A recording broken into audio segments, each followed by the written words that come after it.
Good evening, you're watching Estuary News. I'm Hugh Riches. In the headlines tonight, a new strategy to tackle serious violence, gangs targeting vulnerable residents in Cottingham, and plans for an Armed Forces Day in Scunthorpe. And later in tonight's programme, I'll be talking to Louise Dean about the future of Haverstow Park in Cleethorpes.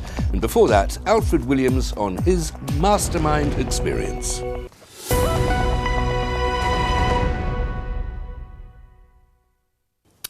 The Member of Parliament for Louth and Horncastle says the government's new strategy to tackle serious violence would be focused on education and prevention.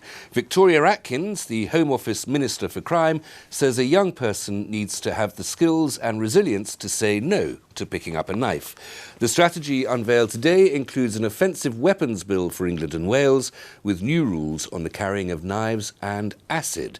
Under new powers, the Home Secretary Amber Rudd will work with local authorities and health and education professionals to address the root causes of crime. The strategy comes as London supersedes New York's murder rate this year, and locally, as councillors in Cottingham say residents are feeling vulnerable and unsafe due to a rise in gangs committing burglaries, vandalism and intimidation. A motion was passed in full council last week that will now see East Riding Council call on the Police and Crime Commissioner and Chief Constable of Humberside Police to address the lack of police presence and the rise in crime in the village. It's over the last few months we've had groups of youths coming into the village, hoodies with hoodies on and things, and just really running a terrorising campaign for the residents. We've had a rise in cars being damaged, wing mirrors being snapped off, that kind of thing, bad language, bad behaviour. We've had elderly residents ring us saying their gardens have been, plants have been torn up and gnomes have been stolen, that kind of thing. Just generally unpleasant behaviour. What we would really like is an improved police presence in the village.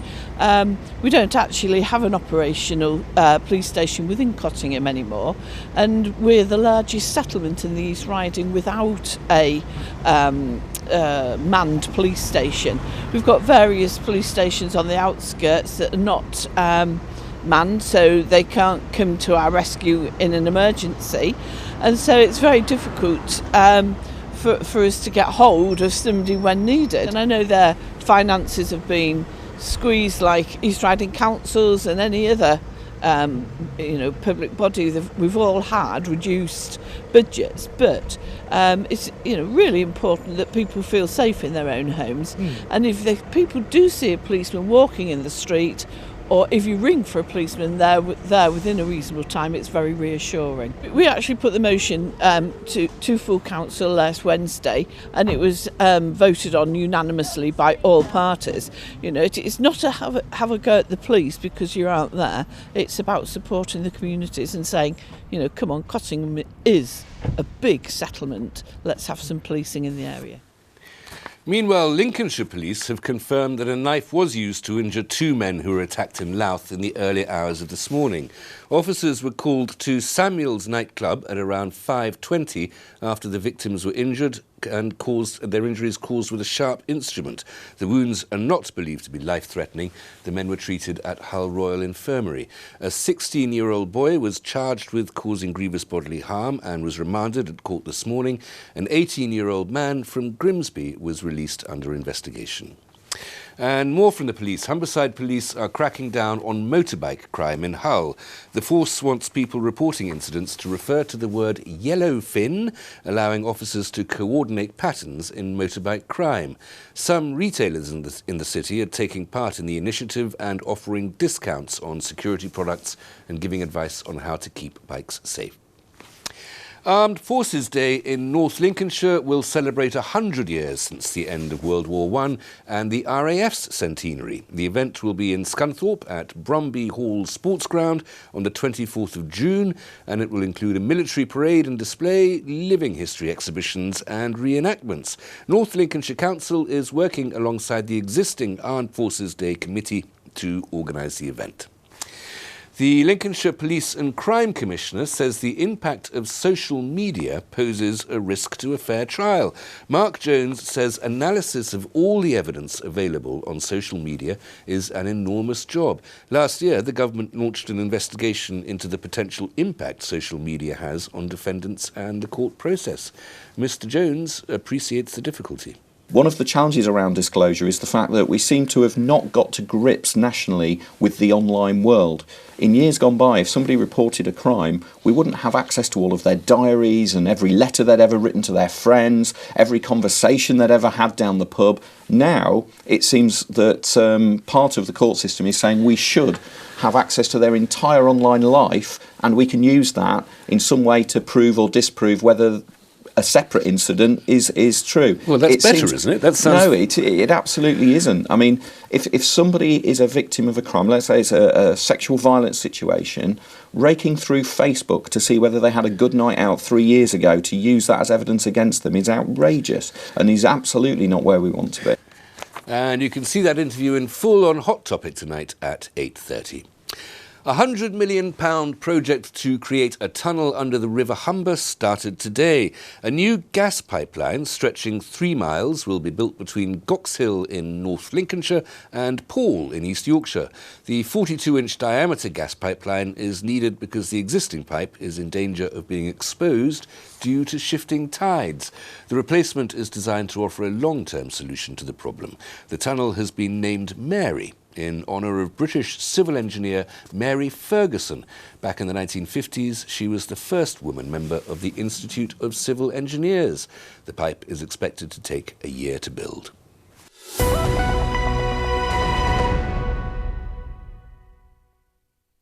Now, a Beverley art curator made it to the final of Mastermind the other week, and I'm joined by him now. Alfred Williams is here to tell us a little bit more about the experience. Alfred, welcome. Thank you very much for coming in.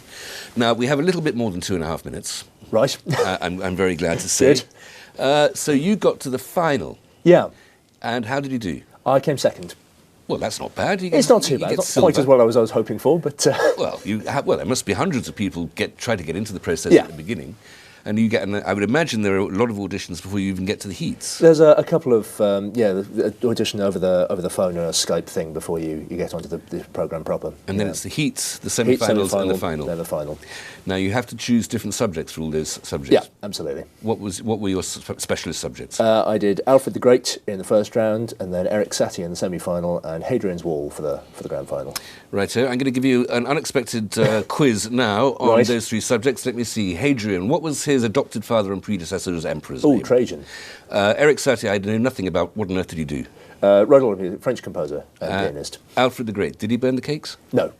Oh, OK, that seems very certain. You know for a fact that Alfred the Great never in his life burnt a cake. Well, I mean, he might have burnt a cake, but it seems unlikely. The whole story is a much later insertion that's got in from other sources. How much work did you have to do to just learn up and become expert on these 3 very different subjects? Yeah, quite a lot. You have a couple of months off between each round to really gel up on the next one, and it's sort of odd about being back at school and doing A-levels or something. But yeah, it was a lot of revision each time to get the hang of it. Were you interested in these things before, or did you just have to... I mean, presumably you were interested in Alfred the Great as the first subject that you chose, but when you then had to choose other subjects, were they things that were already... Oh, yeah. You have to choose all 3 subjects at the beginning when you apply. I see. And, they're all things I was interested in, because if they're not, you'd go insane when you're doing the revision. So I chose things that I was interested in to start with, and things I already knew a bit about, so I wasn't starting completely from scratch. But...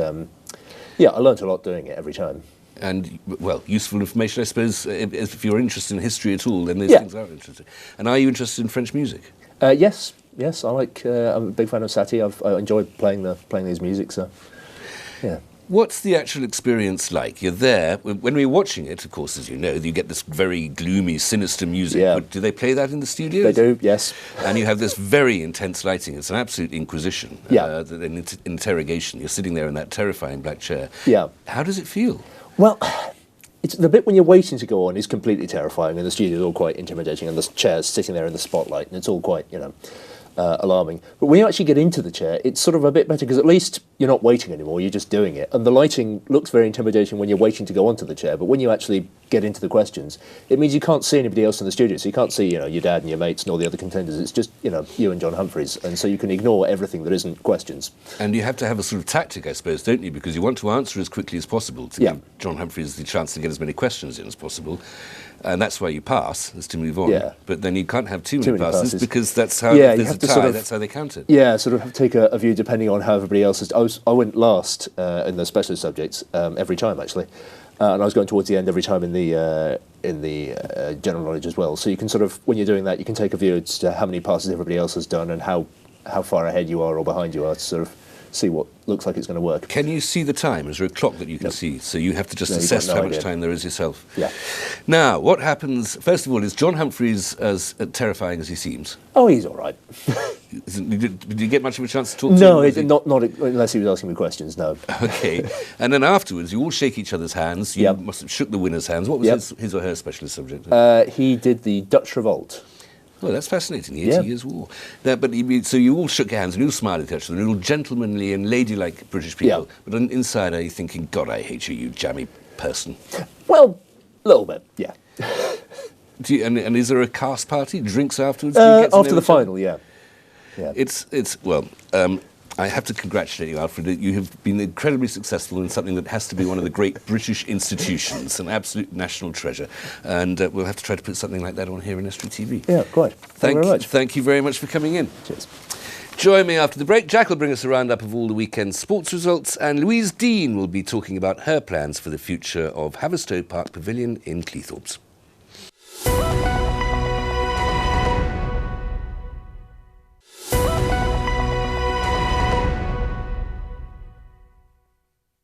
Welcome back. You're watching Estuary News. Still to come tonight, Jack brings us a roundup of the weekend sports results, and I'll be talking to Louise Dean about the future of Haverstow Park Pavilion in Cleethorpes.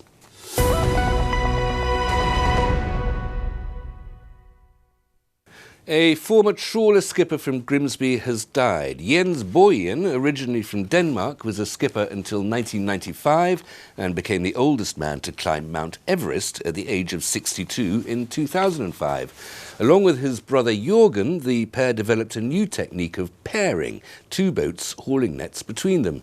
The technique was adapted by other fishing companies and brought in millions of pounds worth of fish to Grimsby. He died at the age of 75 after returning from a cruise with his wife.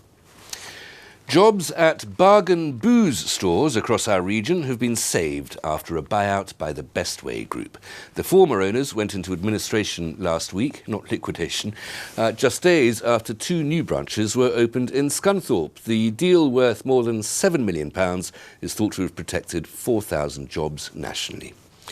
A 2,000-strong petition was handed to West Lindsey District Council today to save an indoor Crown Green Bowls Hall.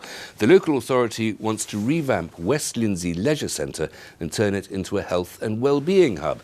The council claims that the hall is empty for most of the year, as the Bowls Club only uses it during the winter. Talks have been going on to find nearby alternative venues for the club.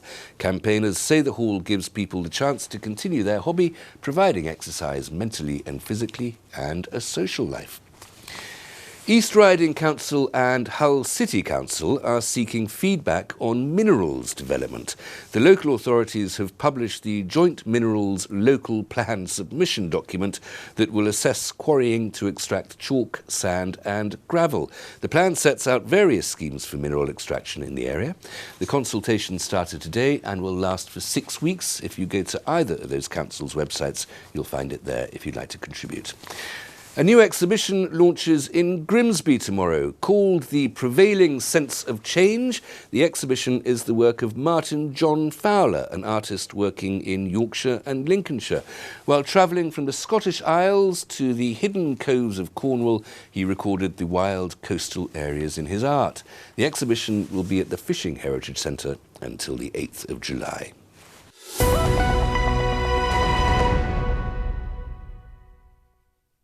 A community interest company has been launched to preserve Haverstow Park Pavilion in Cleethorpes. And I'm joined now by Louise Dean to tell me more about it. Louise, welcome. Thank you so much for coming in. Thank you. First of all, what is this Pavilion and Park in Cleethorpes? It's a building that was built, came along with the park in 1977, an old 1970s building, changing rooms, toilets, a small community room and a small kitchenette. In recent years it has seen a couple of people take it on and sell coffees and teas, but for the last at least 4 years it's just going to rack and ruin. It's suffering vandalism and the toilets are no longer open, there's no park warden, residents are having difficulties because of it, and we would like to reopen it to the public. And what will you do with it? What use will you put to it? We want to extend the community room to make it slightly larger and encourage local fitness activities, social activities, encourage community groups to approach us and run their activities from there. We also want to extend the kitchenette and open a cafeteria or a cafe so that people can access the park year round with somewhere to sit and have a cup of tea, enjoy the great outdoors.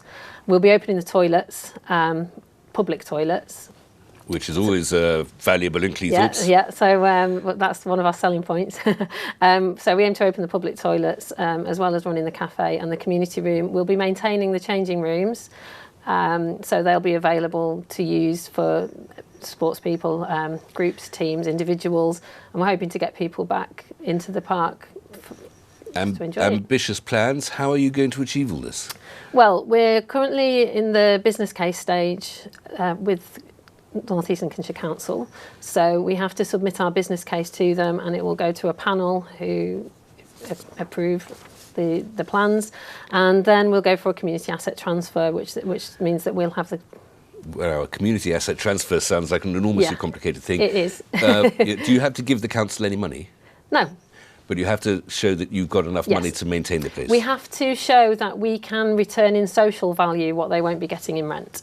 So rather than pay a rent on the building, we will, the human health activities, as it's called, the social side of it, reaching out to people who are vulnerable or victims of various things, people with learning difficulties, people with disabilities, just everyday people, mums who are isolated at home, dads who need to get out, people who need to access the park. All of that provides a social value that will be far greater than the little bit of rent that they would receive. Now, you do still need to raise the money to bring the place back up to scratch, as it were. How are you going about that? Well, we're currently running a crowdfunding page on crowdfunder.co.uk.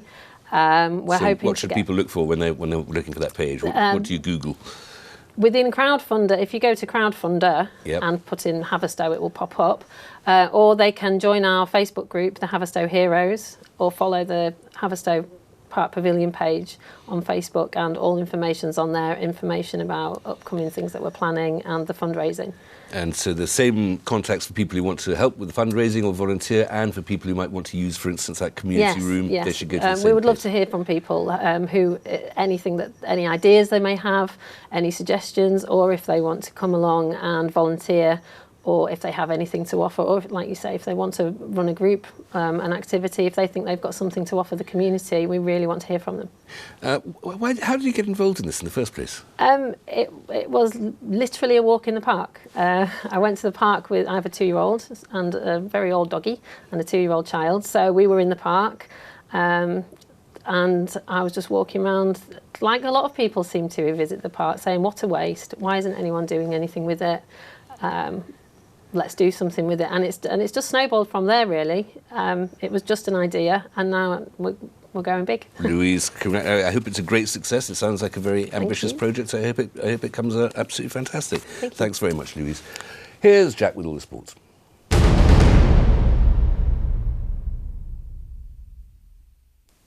The long wait for a Grimsby Town win is now finally over. The Mariners beat Chesterfield 1-0 at Blundell Park on Saturday to significantly boost their chances of surviving relegation.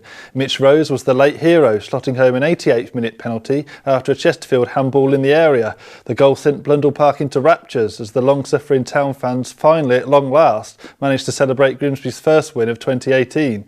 It lifts the club up a place to 21st in League Two, and Michael Jolly's men are now 7 points clear of Chesterfield, who still have 3 games in hand. The victory also brings an end to a terrible 20-match winless run which stretched all the way back to the 9th of December. It was also a good weekend for Hull City as they made easy work of Queen's Park Rangers in the Championship. A rampant City side thrashed their West London opponents 4-0 at the KCOM Stadium on Saturday. The Tigers led 2-0 at half-time thanks to a delightful Harry Wilson chip before Abel Hernandez's strike went in off QPR keeper Alex Smithies. Kamil Grosicki extended Hull's lead while Hernandez rounded off the scoring after a clever Marcus Henriksen assist. Nedum Anuaha saw red in the dying moments for QPR after charging into Henriksen. That win keeps Nigel Adkins' side up in 18th place, but the gap between them and the relegation zone is now 7 points, with 5 games remaining. Hull have only lost 1 of their last 11 home games, winning 4 and drawing 6. On to League One now, and Scunthorpe United's search for a win goes on as they were held to a draw at Wimbledon. The Iron drew 1-1 in South East London to keep themselves in touch with the playoff places. Lee Novak came off the bench to snatch a late equaliser with just 6 minutes to go, as United record their 3rd successive 1-1 draw in the league. United had fallen behind after just 4 minutes, but Novak's strike maintained Nick Dawes' unbeaten start as interim manager. Scunthorpe drop a place to 9th in the table, but they're just a point off 6th place Charlton, who are their next opponents. The Iron are still well in the mix for a playoff place with 5 games remaining, but they must start converting draws into wins if they are to sneak into the top 6. And finally, in Rugby League, it was a mixed weekend for the 2 Hull clubs in Super League. On Friday evening, Hull FC lost 26-12 at league leaders St Helens. Albert Kelly and Chris Green scored the tries for Hull, who sit 6th in the table with 5 wins and 5 defeats from their 10 games so far. Meanwhile, a day later, Hull Kingston Rovers eased past Widnes Vikings as they won 31-12 at KCOM Craven Park. Justin Carney starred with 2 tries, while Andrew Heffernan, Danny Tickle and James Greenwood ran over for the Robins. It's only their 3rd win of the season, and they sit 9th in the table. That's all for today's sport. Back to Hugh in the studio.